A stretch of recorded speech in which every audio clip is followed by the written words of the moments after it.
Hello, welcome to my next edition. What we're going to do today is hopefully provide a decent comprehensive version how to rust proof one of these. Now, as prices of Defenders are now, it'll be a damn good idea to try and protect your investment. So what I'm going to show you, and it can apply to any 4x4, is how you're going to be able to protect all the cavities and all the box sections of your vehicle using a wide variety of products. I will show you what I've got here and now what I'm going to see.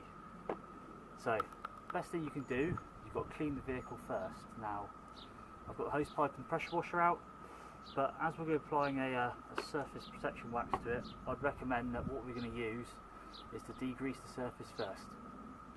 So, what we've got here, Bilthamber Surfex HD, which off a spray can, and as it's fairly nasty stuff, got a visor as well.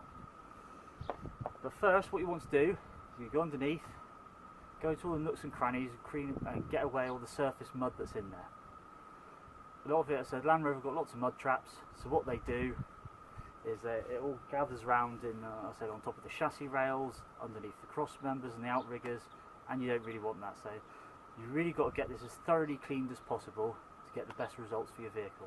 Otherwise you'll just be you'll trap the mud in there and it's just not going to help, and it will just start rotting all over again. Then what I'm going to do, once I've been underneath and dug out all the muck from all the cross members and the hiding holes, I'll go underneath and I've got some brake cleaner and a rag, and I'll get rid of the worst of the greasy spots, bits where the oil is, and the grease is sprayed from the prop shafts when I've been doing the routine maintenances. And then from then, I will then go on and I'll use the heavy duty degreaser from Bilthamber. I will provide links below in the description where I managed to purchase everything.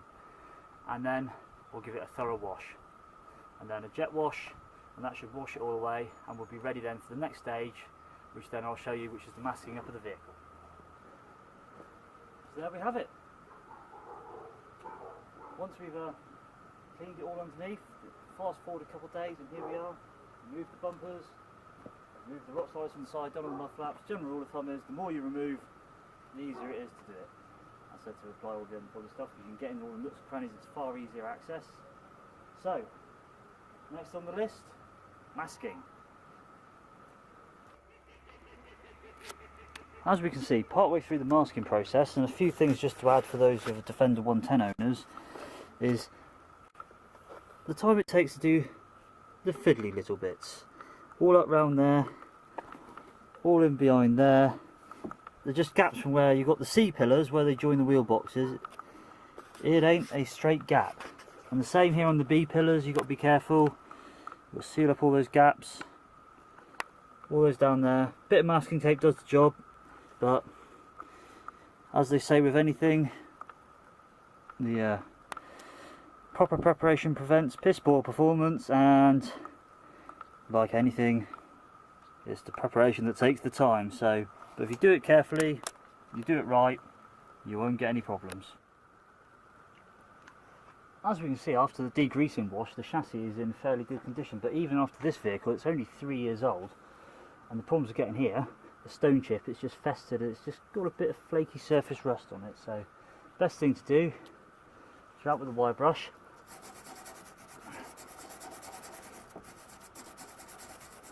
just trying to get rid of all the surface stuff.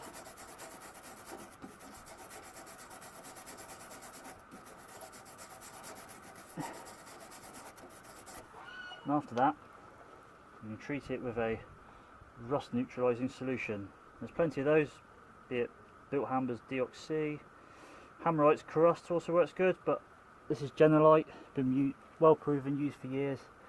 What we do is just paint that on, give it 20 minutes, wipe off the excess, and what that'll do is that reverts the iron oxide back down to iron in a stable substrate, and that neutralises any further rust corrosion, and that'll cure that before the addition of the extra rust killing properties of the Bilthamber Dynax S50. So we'll go from there. There's a few little spots on the chassis that I'm going to go around and do, and next then we're going to get this thing on the ramp, get it up in the air, ready for spraying.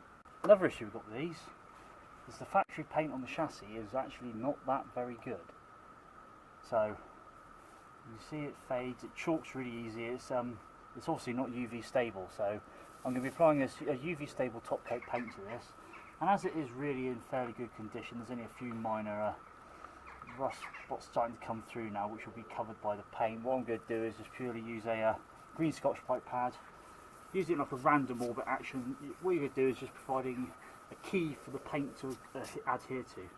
So I'm going to go around all these, get all ready, and then what I can do then is get some paint on it. And what I will say is I found this rather good masking stuff. It just clings like that to the paint. I'm saying it's not too bad. Masking tape on one end, it's really easy and simple. Just mask it all off so you only paint the bits you want. Right, now I have masked everything off the best I can. As you can see, remember this is a 2014 model year vehicle, so really there shouldn't be much to concern about. But even then,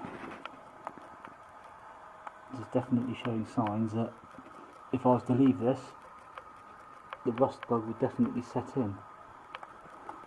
Just if you take, for instance, a look at the back axle. The rust bug's definitely going to be hungry in a few months' time, especially if we get a hard winter. So this is what really the priority is getting all this protected. Now, the stuff I'm going to be using is Bilthamber Dynax S50 for the chassis box sections, and on the outsides I shall be using the Dynax UB, which is a brown for. So you can get UC, which is a clear formulation, which I might use up on the front outriggers just because they're the visible bits. But elsewise, it's all looking fairly good. That's the bits I put the general light on. You can see it's nicely in there. All the rust is gone. That's easy now, ready to be undersealed. You can see that the degreasing's worked really well. Got 99% of the mud out of the way. The rest of it won't be an issue. Right, I've got a little bit more masking to do, and I'm going to start spraying.